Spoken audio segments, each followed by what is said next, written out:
everyone, and welcome back to the AMAC. I am here in the studio late tonight. I just got some breaking news, and it's something I'm going to tell you all very soon about. Something that has happened for the first time since 9/11.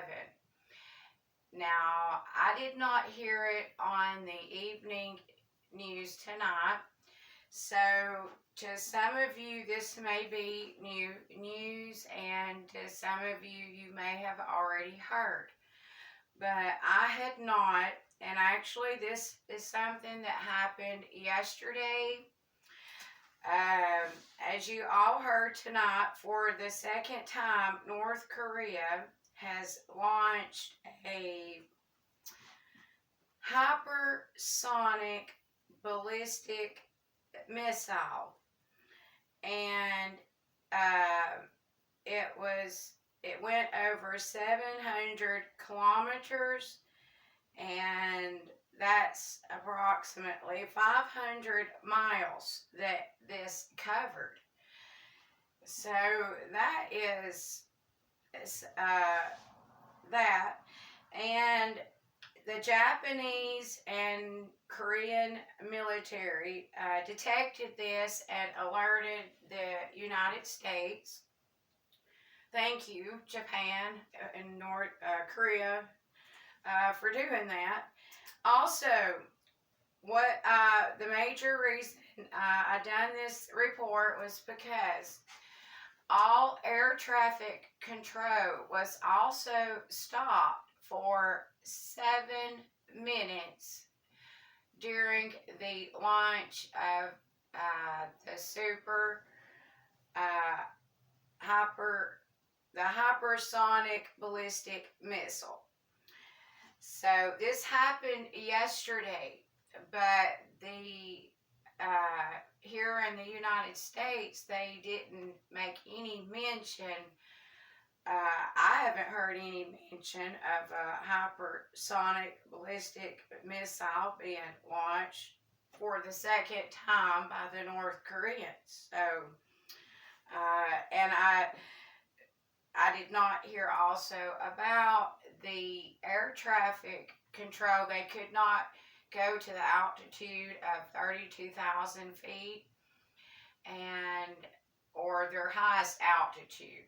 So all air traffic, all planes were grounded, ladies and gentlemen, for 7 minutes during all of this, with North Korea launching that hypersonic ballistic missile for a second time.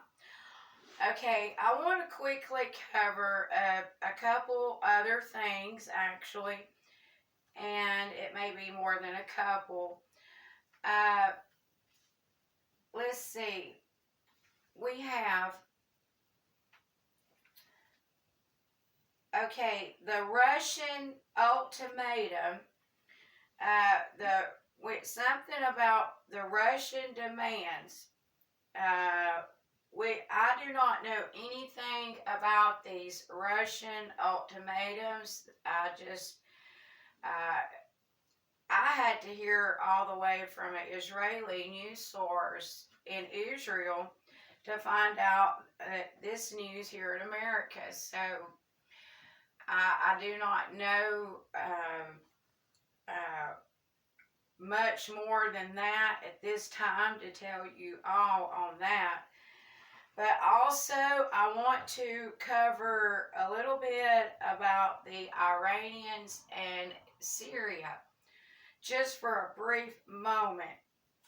The Iranians have really accelerated their weapons and ammunition in Syria. And just in the last few days, ladies and gentlemen, there is a Syrian aircraft company and its civilian flights. And just in the last few days, they have had 5 flights of 747s unloading tons, I repeat, tons of stuff.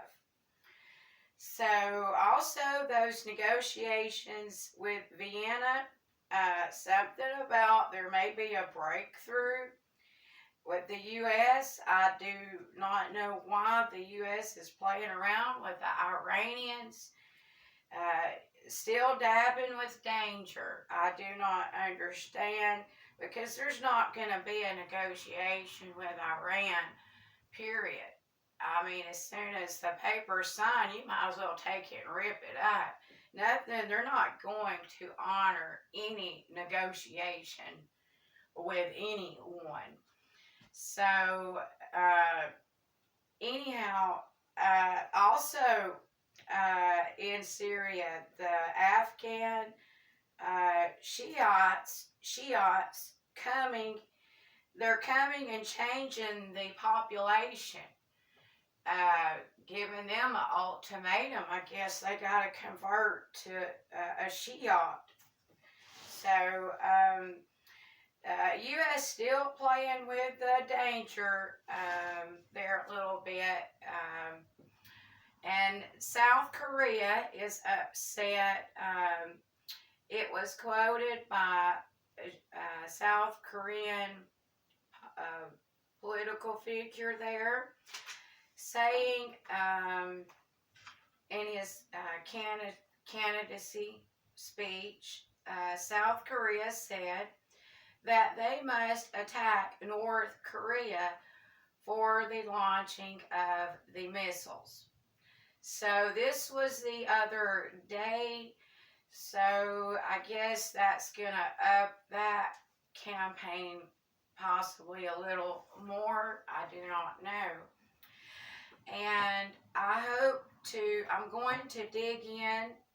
Perhaps if I get some time, I'm going to dig into what these Russian ultimatums are. I do not know anything about those.